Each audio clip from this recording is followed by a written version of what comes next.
کہ کیوں کچھ ملزمان کو گرفتار کر لیا جاتا ہے جبکہ کچھ کو الگ طریقے سے ٹریٹ کیا جاتا ہے۔ اسی طرح LNG کیس میں اسلام آباد ہائی کورٹ نے نہ صرف نیب کی گرفتاری کے اختیار پر سوالات اٹھائے بلکہ نیب کی کارکردگی پر بھی تحفظات کا اظہار کیا۔ عدالت نے لکھا کہ رپورٹ میں قومی خزانے کو پہنچنے والے نقصان کے حوالے سے جو اعداد و شمار پیش کیے گئے وہ قیاس آرائی پر مبنی ہیں۔ نیب نے یہ وضاحت بھی نہیں دی کہ درخواست گزار نے ایسا کیا عمل کیا جسے مجرمانہ عمل قرار دیا جائے۔ نیب نے اسٹینڈرڈ پریکٹس پر کرپشن اور کرپٹ پریکٹس قرار دے دیا۔ وائٹ کالر کرائم کی تحقیقات کے لیے خاص مہارت کی ضرورت ہوتی ہے جو اس تحقیقات کے دوران نظر نہیں آئی۔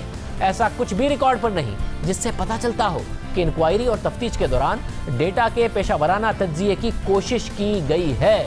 نیب کے اسپیشل پروسیکیوٹر اور تفتیشی افسر ہمیں مطمئن کرنے میں ناکام رہے۔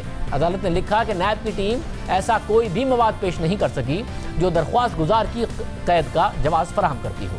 آئین کے تحت دی گئی بنیادی حقوق کی ضمانت اور نیب کی طرف سے اختیارات سے تجاوز کو نظر انداز نہیں کیا جا سکتا۔ ہمارے سامنے جو کیس ہے وہ بنیادی انسانی حقوق کی خلاف ورزی کی اعلیٰ مثال ہے۔ LNG کیس میں نیب کا جواب اور ہمارے سامنے لایا گیا ریکارڈ وائٹ کالر کرائم میں نیب کی قابلیت کا ثبوت ہے۔ عدالت نے آگے لکھا کہ وائٹ کالر کرائم میں کسی بھی شخص کی گرفتاری کے لیے ٹھوس وجوہات کا ہونا ضروری ہے، خاص طور پر اس وقت جب ملزم تحقیقات میں تعاون کر رہا ہو یا اس کے فرار نہ ہونے کا خدشہ ہو۔ ان حالات میں درخواست گزار کو قید میں رکھنا اسے سزا دینے کے برابر ہے۔ اسی طرح لاہور ہائی کورٹ نے شہباز شریف کے خلاف آشیانہ کیس میں نیب کی کارکردگی پر سوالات اٹھائے۔ اس عدالتی فیصلے کے مطابق 1 انچ بھی سرکاری زمین کسی کے نام پر منتقل نہیں ہوئی۔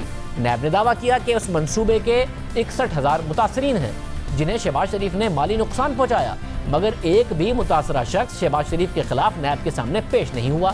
بادی النظر میں اس کیس میں کوئی ایک بھی متاثرہ شخص نہیں ہے کیونکہ کسی بھی شخص کی طرف سے پلاٹ کی الاٹمنٹ کی مد میں کوئی پیسہ وصول نہیں کیا گیا۔ عدالت نے اپنے فیصلے میں لکھا کہ نیب کی پیش کی گئی دستاویزات سے اختیارات کا ناجائز استعمال ثابت نہیں ہوا۔ اسی طرح عدالت نے رمضان شوگر ملز کیس میں بھی نیب کی کارکردگی پر سوالات اٹھائے۔ لاہور ہائی کورٹ نے اپنے فیصلے میں لکھا تھا کہ ہمیں سمجھ میں نہیں آیا کہ اگر نیب کا کیس مضبوط ہے تو پھر وہ کیوں دستاویزات کے سرسری جائزے سے خوف زدہ ہے۔ عدالت نے لکھا کہ بادی النظر میں منصوبے کی منظوری اور اس پر عمل قانون کے مطابق ہوا۔ نیب کا اعتراض یہ ہے کہ جس علاقے میں نالے کی تعمیر کا حکم دیا گیا اس علاقے میں شہباز شریف کے بیٹے کی شوگر مل ہے، اس لیے یہ منصوبہ عوامی فلاح کا نہیں ہے بلکہ اس کا مقصد درخواست گزار کے بیٹے کو فائدہ پہنچانا ہے۔ اگر نیب کی اس وجہ کو درست قرار دے دیا جائے تو اس کا مطلب ہوگا کہ نیب کو لائسنس ہے اور لامحدود اختیارات دے دیا جائے کہ وہ کسی بھی رکن پارلیمنٹ کے خلاف ترقیاتی منصوبے کی تعمیر پر ریفرنس دائر کر دے۔ اس طرح سے ملک میں افراتفری پیدا ہو جائے گی اور اراکین اسمبلی اپنے علاقے میں کوئی ترقیاتی کام ہی نہیں کرا سکیں گے، اور اگر وہ ایسا کریں گے تو انہیں ہمیشہ نیب سے خطرہ رہے گا۔